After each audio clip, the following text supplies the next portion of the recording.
Olá, meu nome é Carlos Eduardo da Costa Campos, sou professor de Pré-História e História Antiga da Universidade Federal de Mato Grosso do Sul, no campus da FAC UFMS, membro do Museu de Arqueologia, e estamos aqui iniciando mais uma atividade do nosso grupo de pesquisa Atrium, Espaço Interdisciplinar de Estudos da Antiguidade.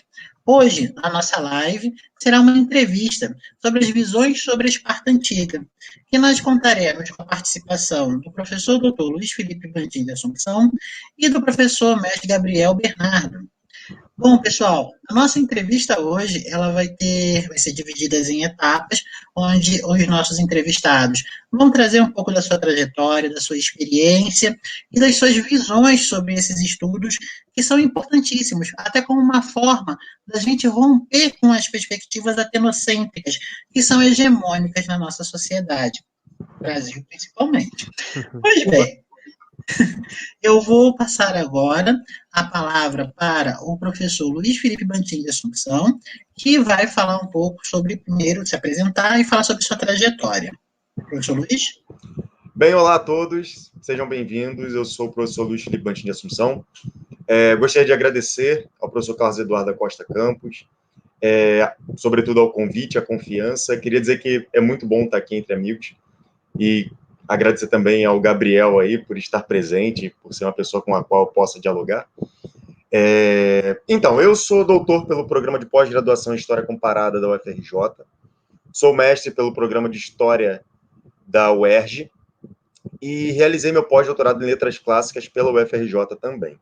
Então, no decorrer dessa minha trajetória acadêmica, não posso negar que foi um pouco trabalhoso, embora muito prazeroso, tá? Mas nós tentamos, né, desconstruir muitas daquelas imagens que são altamente polarizadas sobre a trajetória de Esparta. Então, no meu mestrado, eu dialoguei com o culto de Apolo como instrumento de legitimação política e da aristocracia, diga-se de passagem, mostrando que Esparta é uma cidade atrelada ao sagrado, que não cultua a guerra, como muitos veículos de informação, por vezes, né, deixam transparecer.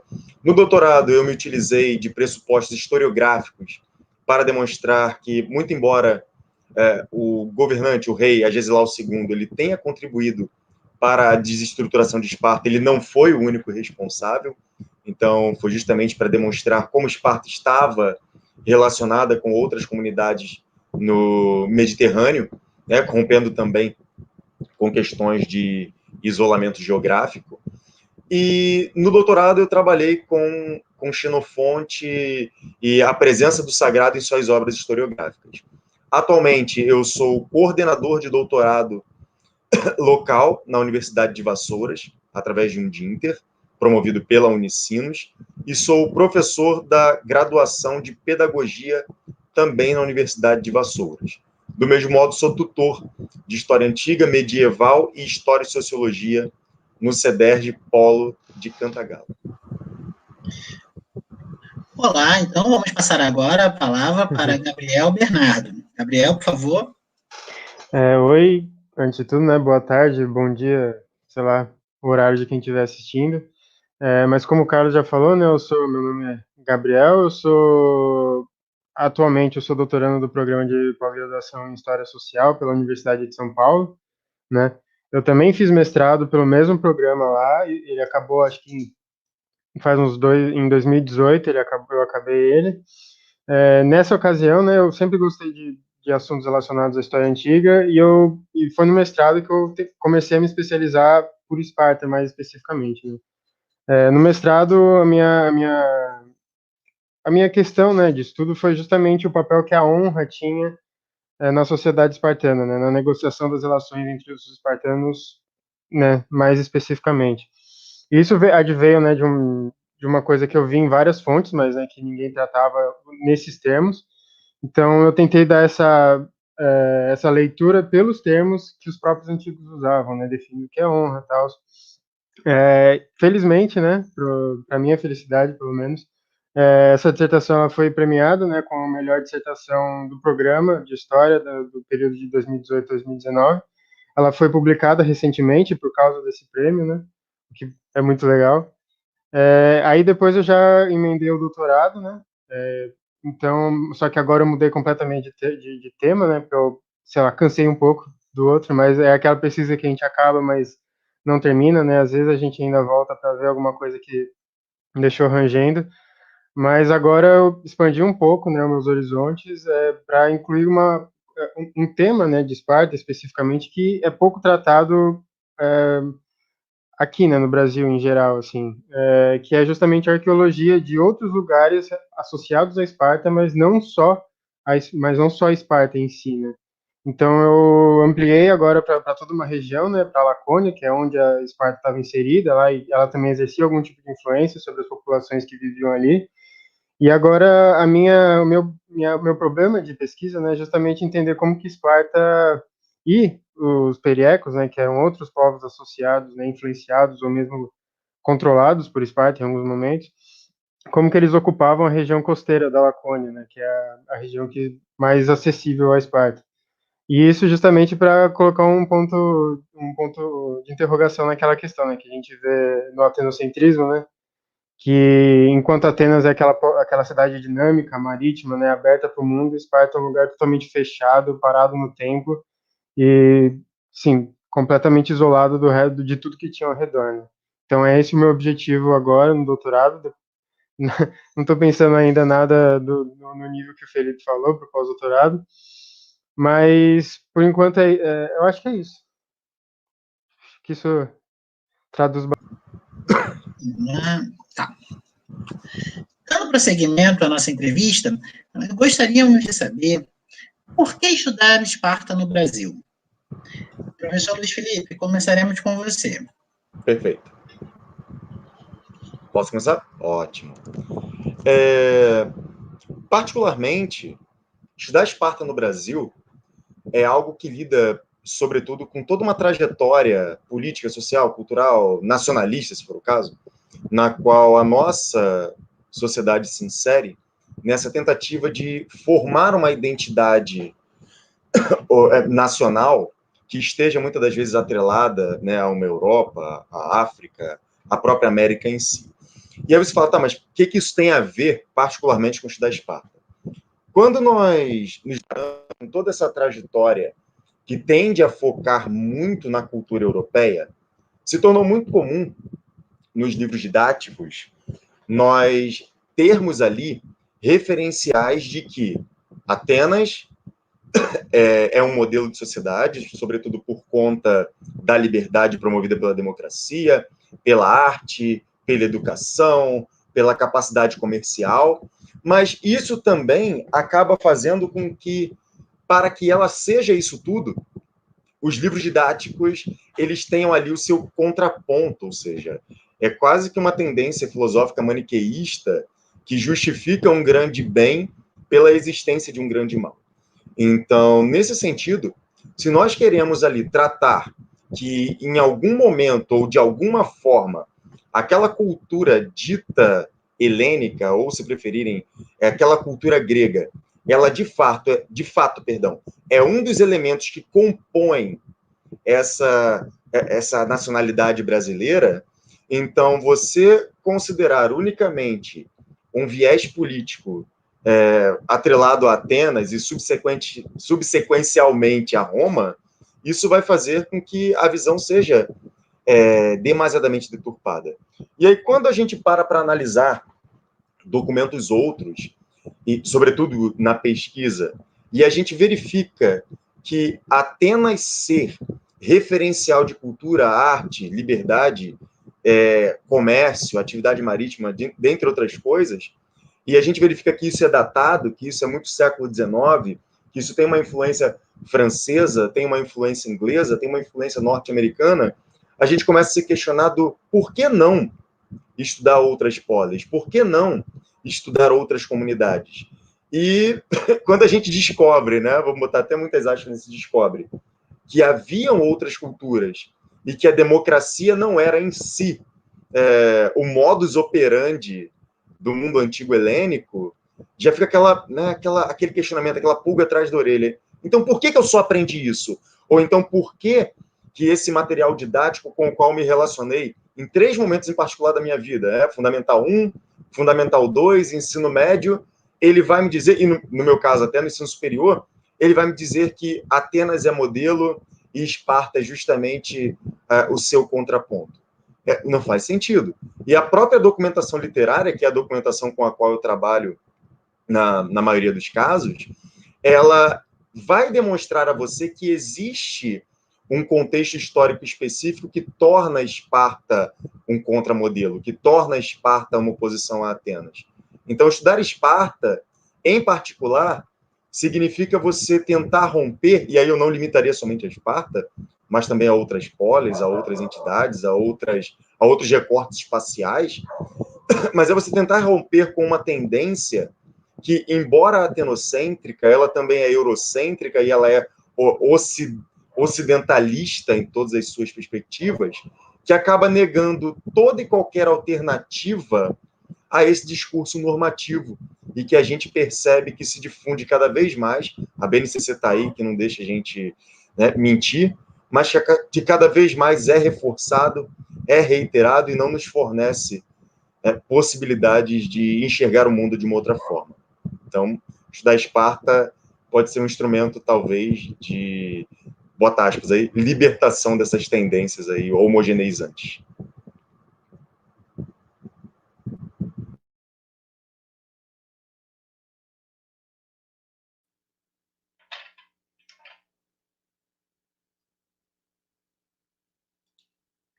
Bom, agora eu presumo que seja eu.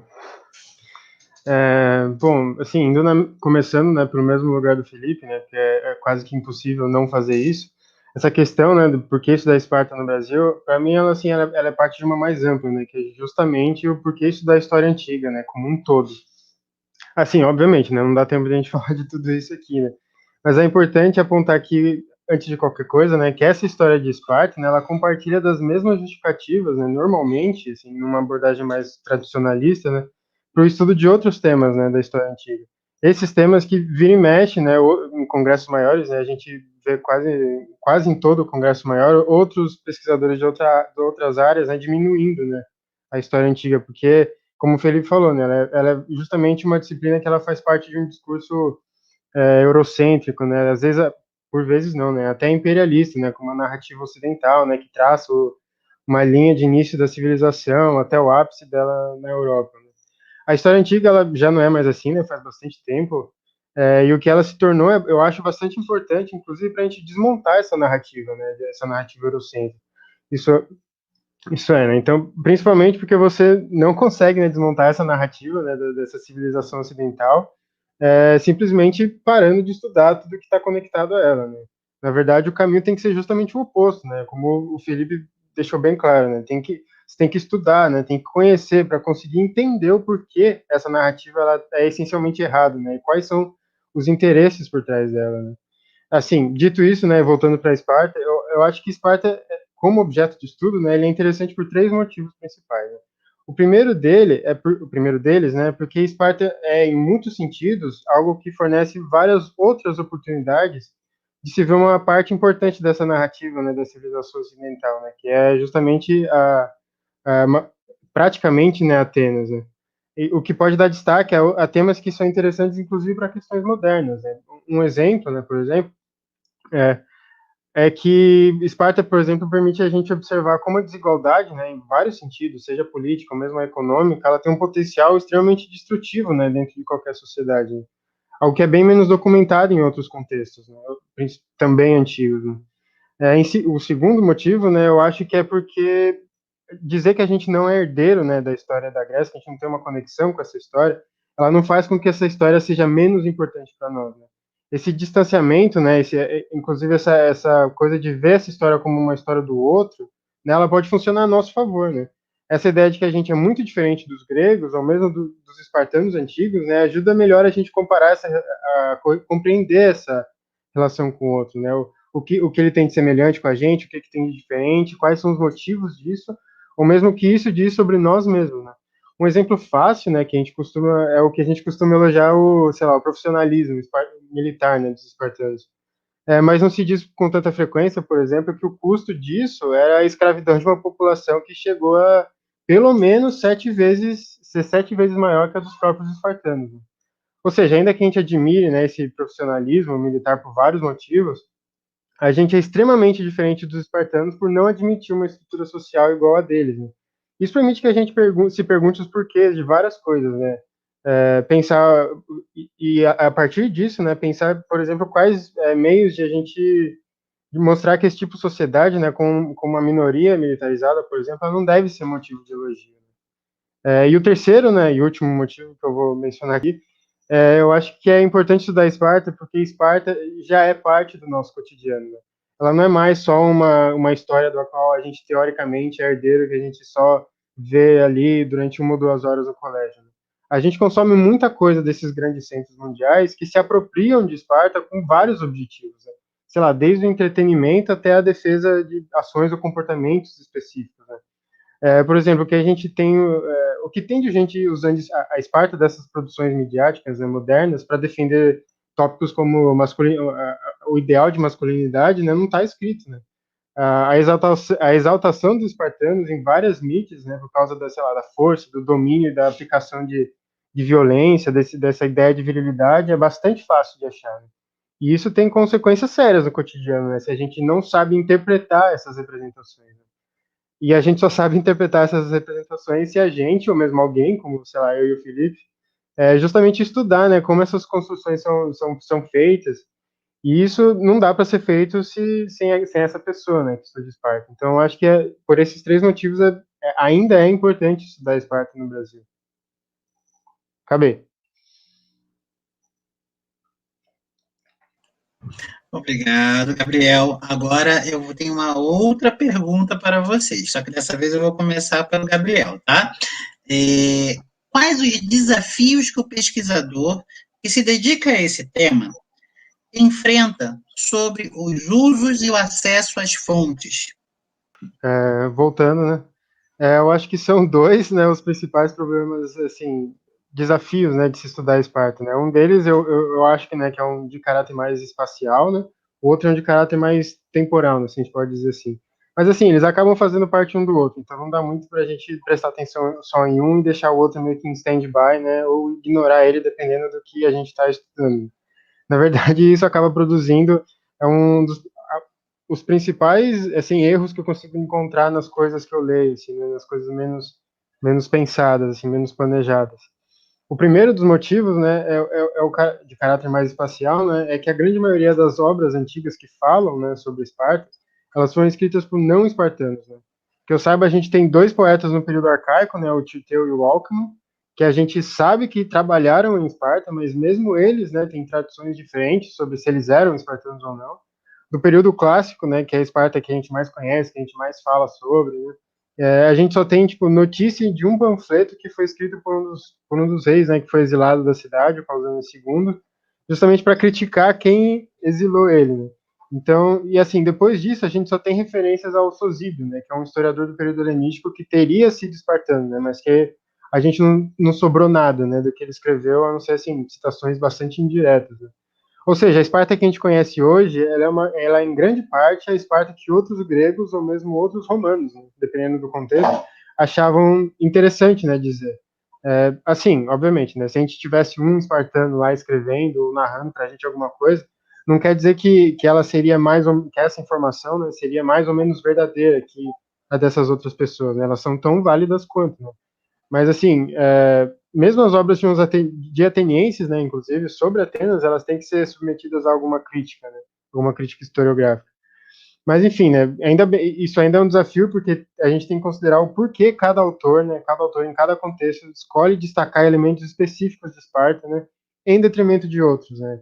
Esses processos de seleção, né, inclusive, ele gera várias ideias estereotipadas sobre Esparta, né, como justamente é que ela era composta unicamente por, sei lá, cidadãos soldados profissionais. Né? Os autores que destacam isso tinham objetivos, né? E esses objetivos eles precisam ser levados em consideração quando a gente está estudando Esparta, quando a gente está falando de Esparta, né, através dessas fontes. O segundo problema, né, que eu acho que ele é o mais difícil de lidar, de uma natureza mais temporal, né? Não só, né, mas inclusive temporal. É temporal porque as principais, né, fontes sobre Esparta elas são espalhadas por, assim, no mínimo 9 séculos. Né? Ou seja, desde o século VII antes de Cristo, né, com o Tirteu, que eu mencionei antes, até o século II depois de Cristo, né, com Pausanias. Em adição a isso, as obras mais detalhadas, né, sobre a Esparta do período clássico, ou seja, a Esparta dos séculos V e IV antes de Cristo, elas são geralmente de períodos extremamente posteriores, né? Esse é o caso, por exemplo, do Plutarco, né, que escreveu biografias, né, de espartanos famosos do período clássico, mas lá no século I depois de Cristo, cerca de 500 anos depois da Esparta da qual ele estava falando. Desde aquela época mudou muita coisa, né? Esparta passou por várias reformas e se adequou a várias expectativas romanas, né, sobre quem deveriam ser os espartanos. Então, assim, é muito complicado pegar essas biografias e simplesmente supor que tudo aquilo pode ser simplesmente projetado, né, 5 séculos do passado, né? Obviamente, essas informações elas têm valor, né, elas devem ser consideradas, mas assim, tem vários trabalhos que já descreveram esse problema muito bem, né, esse problema de se projetar. Mas até hoje, assim, eu ainda acho artigos que fazem justamente isso, né, o que eu considero um problema, um desafio, né, bastante sério de você fazer no que você está escrevendo, inclusive, né? Eu tenho esse problema às vezes. Então, acho que esse desafio, né, de trabalhar diacronicamente, né, ao invés de sincronicamente, é talvez o mais importante, assim, para quem quer estudar Esparta. Bem, então, seguindo um pouco a via do que o Gabriel havia falado, e até mesmo referenciando a historiografia especializada, muito daquilo que a gente vive, e nesse ponto eu gostaria de reiterar, né, não que eu não possa haver discordâncias, mas nós vivenciamos muito aquilo que François Ollier havia qualificado como miragem espartana, ou seja, grande parte dos indícios documentais que nós temos, sobretudo a nível literário, são visões de mundo oriundas de autores estrangeiros ou de temporalidades distintas daquelas que estão sendo tratadas. Então, de fato, eu só venho aí complementar a perspectiva do Gabriel. No entanto, por outro lado, quando eu comecei a pesquisar Esparta, o argumento que me foi dado, e talvez até mesmo uma tentativa de me desviar desse caminho, para não pesquisar Esparta foi que não existiam fontes, não existia documentação. E hoje em dia a gente consegue perceber que documentação há. Então, talvez as dificuldades, se nós formos pensar, né, não naquilo que restou, mas no modo como aquilo que restou nos chega, eu poderia dizer que, muitas das vezes, o pesquisador carece do conhecimento adequado da linguagem original utilizada naquela literatura, ou ainda que ele tenha o conhecimento, dependendo do tipo de investimento que se faça, às vezes nós não temos acesso a uma documentação que seja, ou melhor, a uma versão da tradução que seja adequada ou que seja bem vista pela crítica especializada. Quando não, nós temos conhecimentos de que muito material proveniente da cultura material não foi catalogado, e o que foi catalogado é de acesso restrito. Então, assim, são muitos fatores que eu percebo, sejam aqueles oriundos da antiguidade, sejam aqueles provenientes das condições de, né, não sei se seria de manufaturação, mas de acesso realmente. Embora nós tenhamos bases de dados fantásticas, o modo como ainda hoje a educação, eu percebo, ela é tratada no Brasil, faz com que nós tenhamos aquele material à disposição, mas nós não saibamos adequadamente como lidar com aquele idioma. Ah, mas se é você quem quer, é você quem lute. Não, tudo bem, eu acho muito justo o mérito nesse sentido, mas sem as condições adequadas para que você possa lidar com aquelas informações, né, é uma informação, não vou dizer vazia, mas é uma informação insuficiente. É aquela dinâmica, né? O texto, a imagem, a representação, a inscrição, ela não fala por si só. Você tem que saber como indagá-la, você tem que saber como lidar com aquele conhecimento. E, às vezes, eu percebo que, independentemente do segmento de ensino, isso é, né, tratado como coisa alguma. E ainda hoje, mesmo considerando aquilo que o Gabriel falou, que eu particularmente corroboro, que nós temos que pensar a importância de se estudar essas questões, ainda hoje, história antiga, mesmo com a difusão de muitos programas de pesquisa, ainda hoje, no nosso país, ela é atacada, talvez, ou, né, cerceada por inúmeros fatores e por inúmeras circunstâncias. Então, eu não acredito que somente o fato de termos aí documentos com características específicas sejam o suficiente para a gente falar que temos acesso ou não temos, ou que dificulta ou que facilita, porque existem também questões contemporâneas que precisam ser repensadas para lidar com esse acesso à documentação.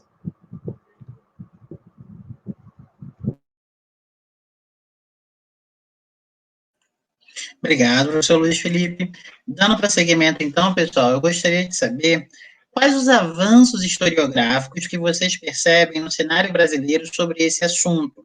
O que nós conseguimos agora perceber de avanços nos estudos sobre Esparta, sobre sua difusão, sobre as atividades que envolvem essa área de pesquisa? Luiz Felipe, por favor. Vamos lá, então. Fazendo uma pequena ego trip, né, nessa trajetória de pesquisa aí, pelo menos na minha em particular, eu lembro que quando eu comecei a pesquisar, e eu só me repito no que diz respeito à apresentação, haviam textos, mas eram pouquíssimos textos. Então, quando eu comecei a pesquisar e a produzir, eu não nego, né? Os nossos primeiros textos, eles sempre têm falhas maiores do que aquela que nós acreditamos que ele de fato teria em outros momentos. Mas eu carecia de auxílios oriundos dos meus pares aqui no Brasil. Mas o que não significa que eu não tive bons apoios, boas referências em outras áreas e com outras temáticas que me serviram para pesquisar Esparta. Mas com o passar do tempo, nos mais variados programas de pós-graduação, nós vimos aí pessoas que contribuíram, seja com estudos diretos sobre Esparta, seja com estudos sobre autores que falaram sobre Esparta, e foi muito bom tempo ter o Gabriel, com o qual eu pude interagir, dialogar, e acabamos nos aproximando. E um outro fator que merece atenção é que existem estudos também, muitos estudos sobre Esparta, tratando de linguagens alternativas. Então, a gente consegue encontrar estudos aí que foram motivados por quadrinhos, por jogos de videogame, por caricaturas, né, releituras desse passado espartano, e que você encontra nas ciências sociais, na comunicação social, no jornalismo. Então, assim, atualmente, não somente por conta dessa disseminação cada vez mais intensa sobre esse passado helênico, somado a um passado romano, que vai fornecer bases aí para essa dinâmica pós-moderna de mundo, nós temos uma difusão significativa sobre as representações de Esparta, mas muitos pesquisadores têm se mostrado interessados em outras áreas atreladas à história, e não somente à história antiga.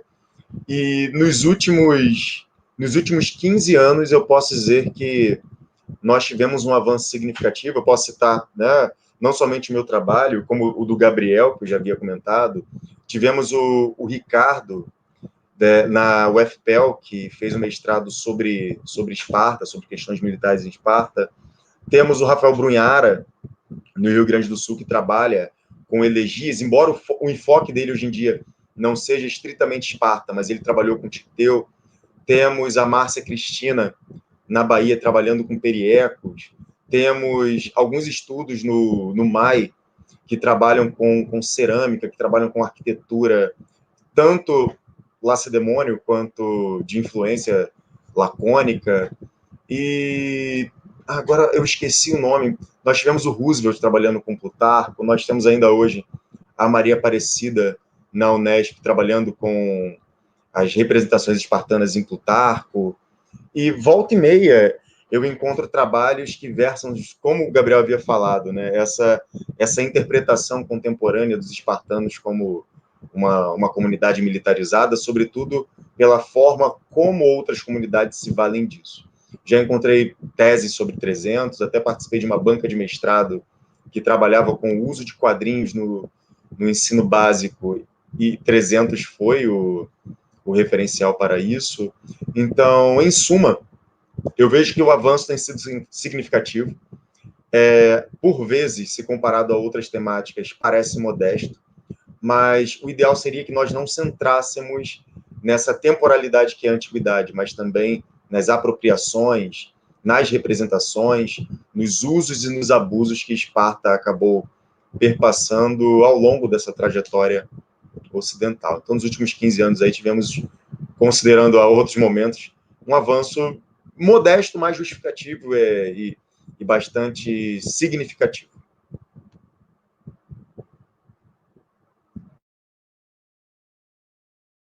Eu vou agora tentando sem cair a internet, né, aqui.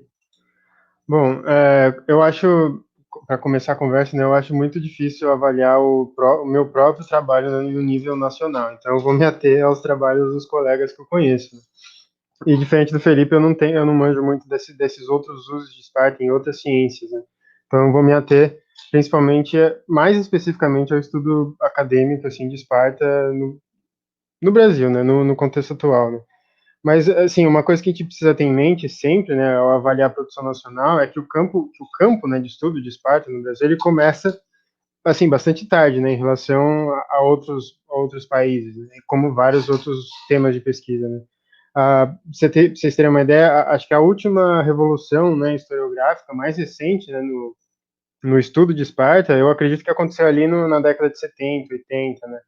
E no Brasil, as pesquisas mais antigas que eu conheço, né, eles são do começo desse século, né, e elas são concentradas majoritariamente no Rio de Janeiro, né. Eu acho que a primeira monografia nacional, né, sobre Esparta é a do José de Moura, né, que acho que foi publicada como livro em 2000, né. Depois disso, tem contribuições mais pontuais da Isabel Romeu, né, que também é do Rio, ali nos anos 2000, e uma pesquisa assim mais decidida, né, mais específica sobre Esparta, ela só começa na década de 2010, né, quando outros, né, mais pesquisadores entram no jogo, né. O Luiz, né, a professora Maria Lacerda, né, da Universidade do Estado da Bahia, a gente entrou em cena justamente nessa década, né, no mínimo, assim, e isso ainda é no mínimo 3 décadas depois desses últimos avanços historiográficos significativos, né, que o debate sobre Esparta teve fora do Brasil, né.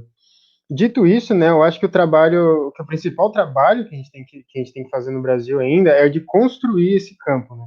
Mas o que isso quer dizer, né, construir o campo? Quer dizer que a maior parte das produções e das obras de referência, né, sobre determinados assuntos, elas ainda não estão em português, né, infelizmente. O que acaba obrigando, assim, todo interessado que tem interesse, né, em começar a estudar ou aprender, estudar Esparta, a ter que aprender uma série de línguas estrangeiras para poder ter um domínio do estado da arte, né, de um determinado debate. E isso leva muito tempo, né, o que eu acho que acaba afastando várias pessoas, né, desse assunto. Assim, eu acho que no Brasil, né, atualmente, o principal avanço que faz parte, que a gente faz, né, e que precisa ser feito, é justamente o de produzir sobre temas, assim, eu não diria básicos, mas basilares, né, sobre apresentando os debates, né, e tudo mais. E eu demorei bastante para entender o quanto isso é importante, né? E eu acho legal que pessoas, tipo, principalmente como o Luiz, né, que foi uma das pessoas que mais se dedicou a isso, publiquem justamente com esse intuito, né? Inclusive, a última coletânea, né, que foi editada nacionalmente, né, justamente sobre Esparta, eu acho que foi, eu não lembro a data agora, mas foi pelo professor Fábio Vergara da UFPEL e pela Maria Aparecida Silva, que o Felipe mencionou antes. Eles têm artigos que cumprem muito bem essa função, né, de construção do campo, né? Mas assim, né, essa ação de construção, ela não quer dizer que a gente não tem contribuições, né, contribuições nossas para esse debate, né? Título de exemplo, né, o Felipe mencionou o trabalho do Rafael Brunhera, né, que agora é professor da Universidade Federal do Rio Grande do Sul. Assim, das coisas que eu conheço sobre Tirteu, é um dos melhores trabalhos que eu já vi, assim, sobre a ocasião de performance, né, desses poemas, que são tão importantes, inclusive, para estudar Esparta do período posterior ao Tirteu, né. A professora Maria Ribeiro, né, que nós dois já mencionamos, ela tem produções interessantes sobre o espaço, né, e o próprio Luiz, né, sobre a religião, né, que movia ali as relações internas da Esparta. Eu mesmo, né, quando eu pensei no meu tema do doutorado, eu escolhi um que pudesse, assim, preencher umas lacunas, não só para mim, né, mas para produção acadêmica atual, né. Então eu comecei a estudar um tema que envolve muita arqueologia. Então a gente tem muita pouca produção sobre a arqueologia de Esparta, né, que no Brasil hoje, e que envolvesse, assim, muitas arqueologias de fora de Esparta, né, assim como outros grupos sociais que não são só os espartanos, né. Duas lacunas que eu acho que elas existem, assim, em um certo nível, inclusive no exterior. Então, assim, eu acho que no momento os avanços historiográficos, assim, que a gente consegue ver no Brasil, eles avançam em dois caminhos diferentes e em velocidades diferentes, né? Um mais rápido, né, que é essa construção do campo de forma mais geral, e um mais lento, né, que é a contribuição para o estado da arte, né, dos debates. Mas, assim, a gente também tem que lembrar que essa lentidão, se a gente puder falar assim, ela não é necessariamente ruim nem anormal, né? Porque qualquer tema da antiguidade já vem sendo bastante debatido desde pelo menos o século XIX, né? Desde que a história foi inventada como disciplina. Então, assim, tem o trabalho de se inteirar de todo esse debate, de toda essa produção e de contribuir, né, para esse debate, né? Então, assim, esse esforço de contribuição, ele leva um tempo, ele leva bastante tempo, né? Então, eu acho interessante que esse processo seja feito com cuidado e que leve tempo, mas que aconteça. E eu acho que está acontecendo, assim, na velocidade que deveria acontecer. Podia ser melhor, óbvio, mas eu acho que não tá acontecendo, o que é ótimo.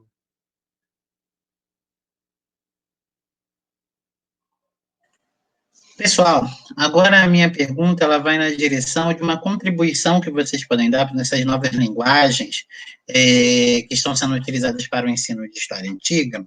Eu gostaria que vocês mencionassem algum tipo, né, de linguagem que pode ser utilizada, mídias, para o processo do ensino de história da antiga Esparta, em sala de aula, pensando nos professores, pensando na rede básica de educação, que muitas vezes eles precisam de uma forma de captar a atenção do aluno, né, para essa nova forma de se pensar a história antiga, para essa nova forma de dialogar com alunos, por exemplo, do sexto ano, alunos do primeiro ano.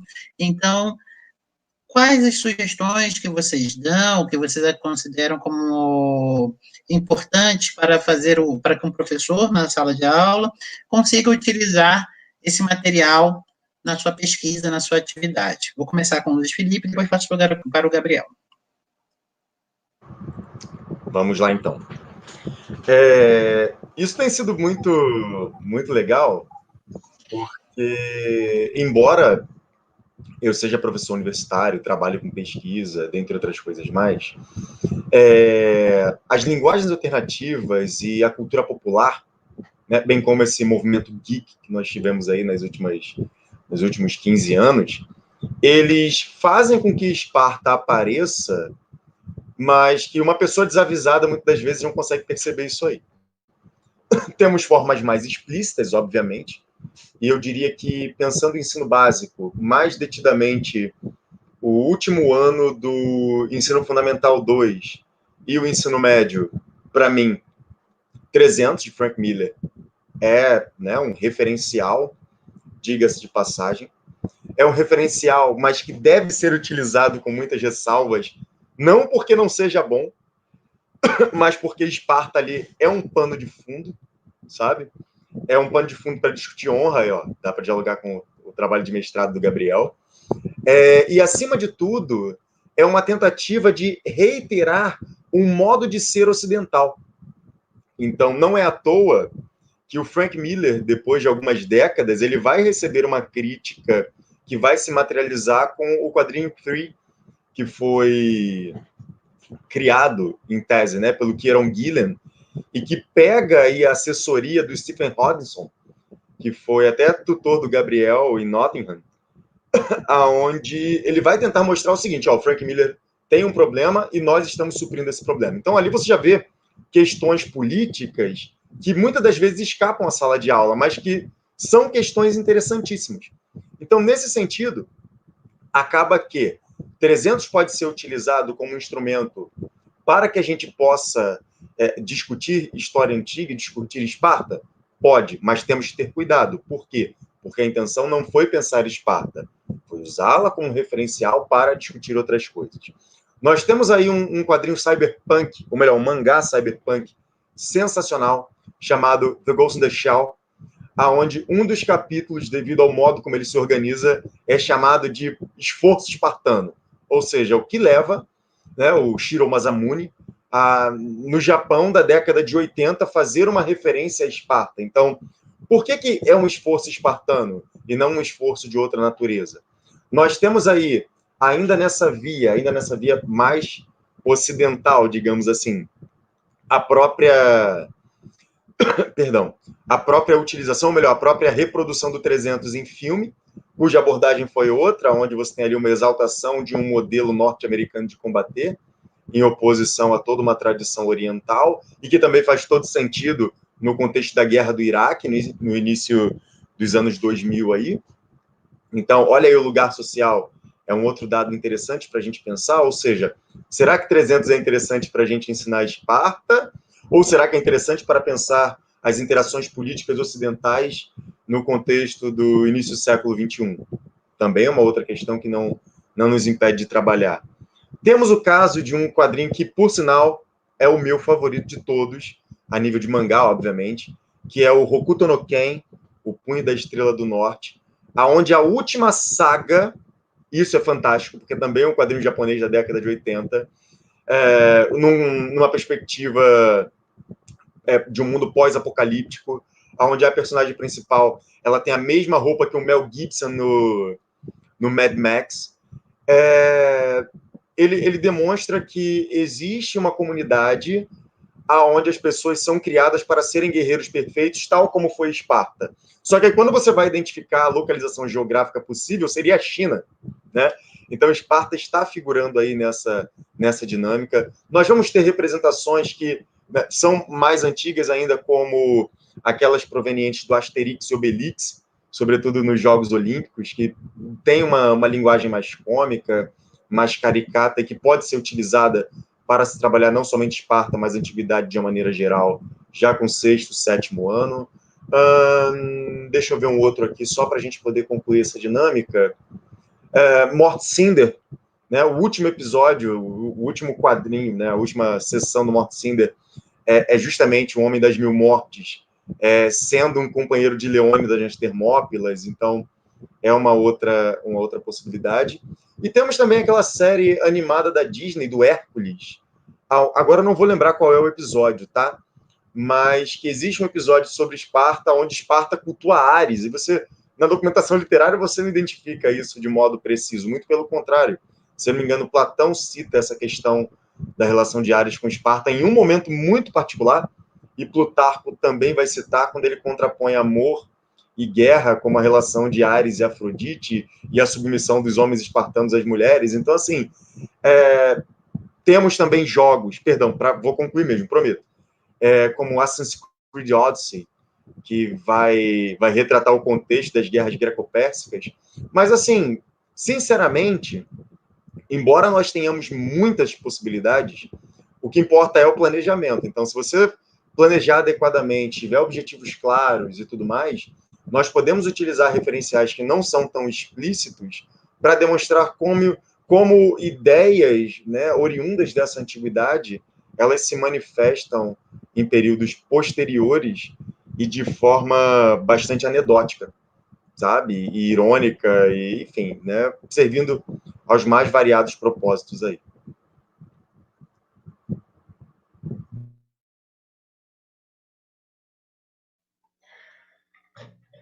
Bom, o Felipe é muito mais erudito, né, nessas questões de quadrinhos e cultura popular do que eu, então eu vou dar os meus 5 centavos aqui, mencionando mais jogos, né, porque é o tipo de coisa que eu mais consumo, né, então é o que eu melhor conheço, né, onde eu vejo mais possibilidades, né, para a gente, sei lá, trabalhar qualquer tipo de questão didática, ou mesmo uma temática específica, né, sobre Esparta.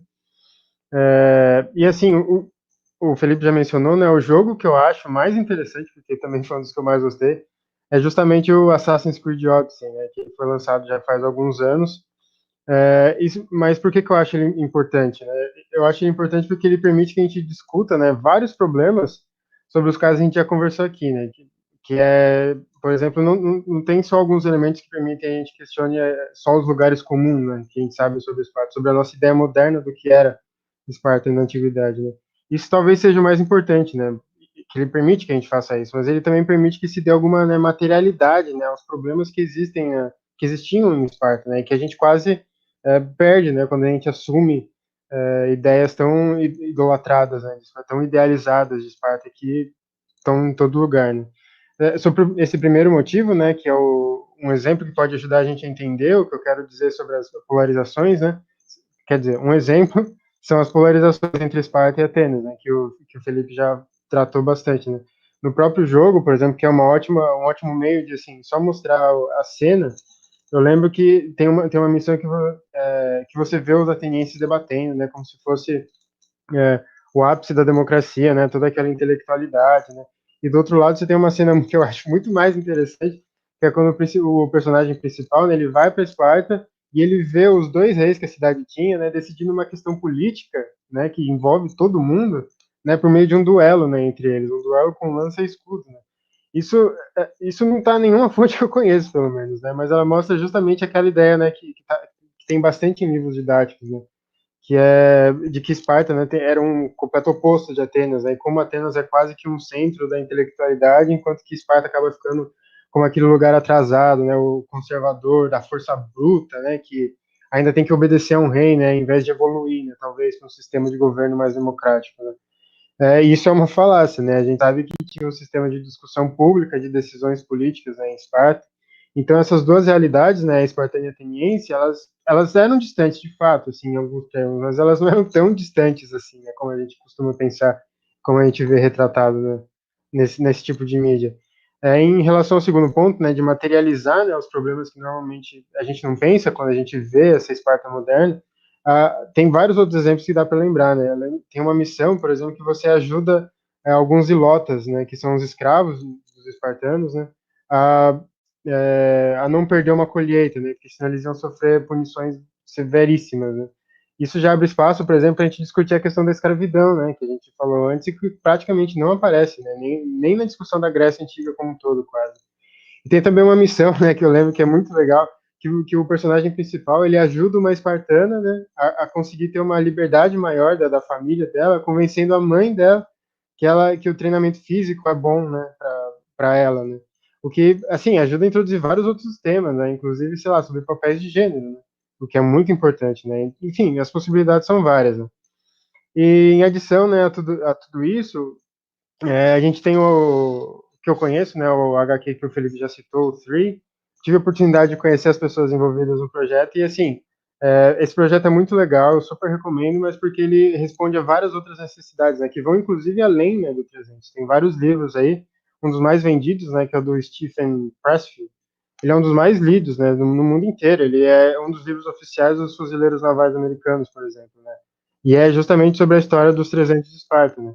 E esse conteúdo, né, de quase uma idolatria dessa Esparta, ela tem problemas muito sérios que HQs como o Tree, eles tentam, assim, dar uma resposta, né, como, é, assim, não vou falar muito, né, porque o Felipe já falou, mas a própria premissa, né, do HQ, que é você seguir os passos de três escravos, né, que estão fugindo dos espartanos por uma coisa assim, por um maltrato, isso já desloca muito o nosso ponto de vista sobre Esparta.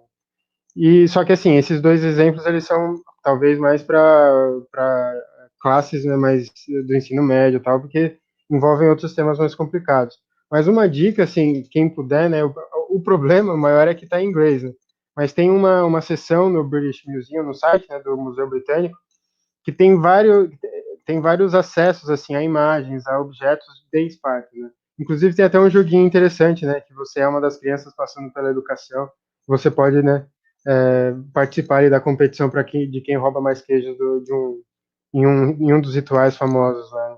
E é muito legal porque pelo menos essa ferramenta ela ajuda a mostrar que Esparta também tinha uma cultura material assim exuberante quase, né? Ela não era restrita àquela cidade pobre, intencionalmente pobre, que ficou pobre, não gostava de nada assim que fosse demais.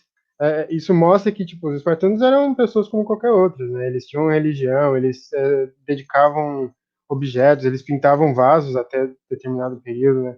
Então isso é muito interessante também. O problema é que está em inglês, né? Mas nada que um Google Tradutor não resolva. Né? Agora eu acabo.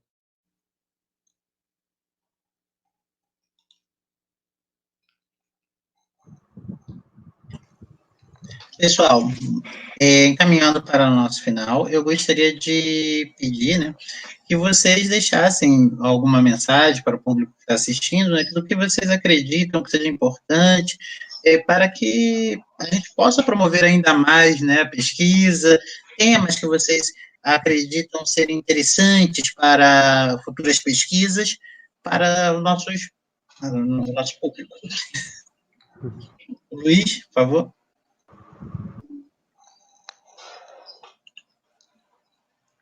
O microfone dele.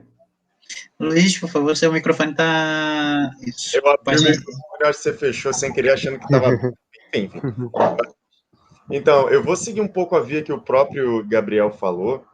Nesse momento, eu acho que a construção da área de pesquisa sobre Esparta é fundamental.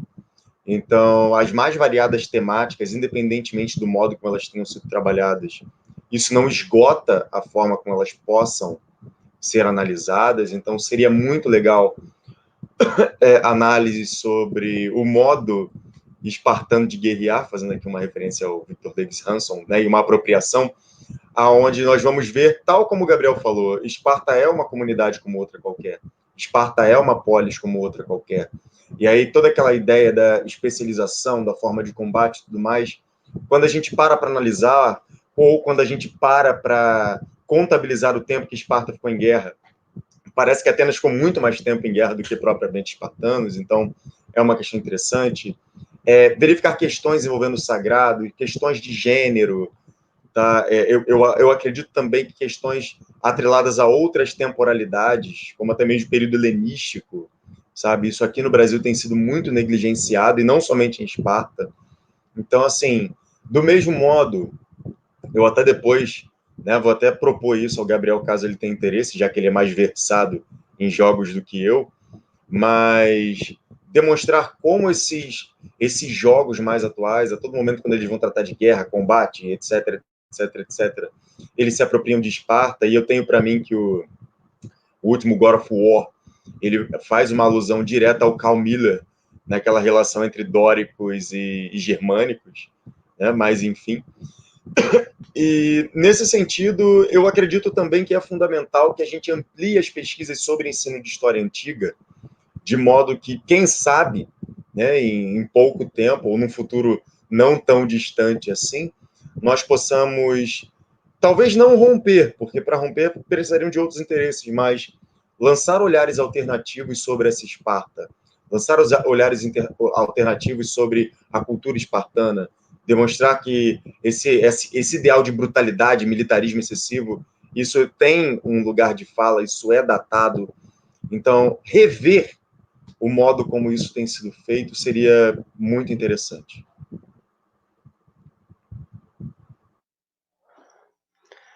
Bom, eu compartilho de todas as opiniões do Felipe, né? Eu vou tentar só preencher algumas lacunas que talvez eu tenha encontrado. Mas, assim, faço das palavras dele as minhas, assim, essa construção tem que continuar, assim, a gente não tem que pensar, né, que, não, o que importa é a contribuição, não, o caminho também é muito importante, né, inclusive porque eu adoraria ter com quem dialogar, né, é muito difícil, né, ter só eu e o Felipe, eu acho que ele já até cansou de mim, mas, assim, uma das coisas assim que alguém que queira, né, começar a estudar Esparta, que eu assim levanto a bandeira e ainda tô assim desde o meu doutorado pelo menos, é não pensar assim em Esparta como se pensa normalmente em uma cidade, né? Esparta era uma parte de um mundo muito mais amplo. Né? E eu não estou falando aqui da Grécia, eu tô falando até de um lugar mais de uma região, né, menor do que a Grécia, né? Então a gente sabe, sei lá, a gente estuda bastante a Ática, né, por causa de Atenas, mas a gente estuda pouco a Lacônia, a gente estuda pouco a Messênia, a gente estuda pouco os periecos, né? Agora que a gente começou a estudar mais esses outros povos, a gente estuda muito pouco os ilotas, né? Tem pouquíssimos trabalhos sobre os ilotas. Né? Eu já até pensei, né, em seguir por aí pelo pós-doutorado justamente para preencher esse, essa lacuna, né? E um segundo ponto que eu acho extremamente importante é que continuem ou que comecem, né, as traduções assim mais mais cuidadosas, né, com todas essas fontes que tratam de Esparta, né, porque uma das coisas que a gente precisa para começar a estudar uma coisa é ter acesso às fontes, né, infelizmente a maior parte das coisas que, sim, são extremamente valiosas para estudar Esparta, elas simplesmente não estão traduzidas, né, então isso acaba afastando bastante pessoas, então, assim, a tradução ela ainda é necessária, eu estou contribuindo da forma que eu consigo, aos poucos, mas, assim, eu ainda espero que um dia, mesmo as pessoas que estudam letras clássicas ouçam esse meu apelo e comecem a traduzir essas obras menores do Xenofonte, né, que elas são até menos prestigiadas que as maiores, se elas são prestigiadas, né, porque tem esse problema também. Tem as biografias do Plutarco, tem muita fonte que precisa ainda ser traduzida, e não só para a gente que estuda Esparta, né, para todo mundo que estuda antiguidade. Essas coisas são extremamente necessárias.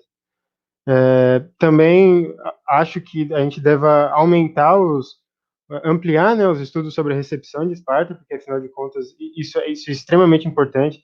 O processo que a gente está vendo recentemente aí, não só no Brasil, né, mas no mundo inteiro, de você se apropriar de todos esses sistemas de Esparta para, assim, objetivos extremamente, assim, errados, né, de você defender uma supremacia racial usando Esparta, é, de você ir contra, sei lá, a ideia de imigração, né, justamente usando o Esparta, ou mesmo o elogio dessa masculinidade tóxica, né, e tudo isso passa por Esparta, né, Esparta é usado para dar uma base para tudo isso, e isso precisa ser questionado, assim, para ontem, né? A gente faz a nossa parte, mas, assim, até a gente chegar às pessoas que importam, demora, né, e quanto mais a gente estiver fazendo essa parte, acho que mais rápido a gente consegue ter esse produto, e é isso aí. Gabriel, muito obrigado. Luiz Felipe, muito obrigado pela participação nessa entrevista. Ela está sendo a primeira que nós estamos fazendo, então vocês estão abrindo o nosso primeiro ciclo, né, de entrevistas. A gente tem trabalhado muito com as lives, através do Diálogos no Átrio, mas agora, além do Diálogos, nós vamos ter uma programação mensal. Então, já deixo o público convidado a conhecer nossas entrevistas, que é a entrevista no Átrio, e nós também teremos um mini curso no segundo semestre, e, se tudo caminhar bem, teremos um mini curso de Esparta com o professor Luiz Felipe, com o professor Gabriel, ministrando para vocês aí, através do canal do Átrio. Agradeço a todos que estão assistindo e espero vê-los na próxima entrevistas nas próximas entrevistas que nós iremos promover, tá bom? Então, boa noite a todos e a todas. Até breve, bom dia, boa tarde, que a gente não sabe a hora que vocês estarão assistindo, tá bom? Pessoal, até breve.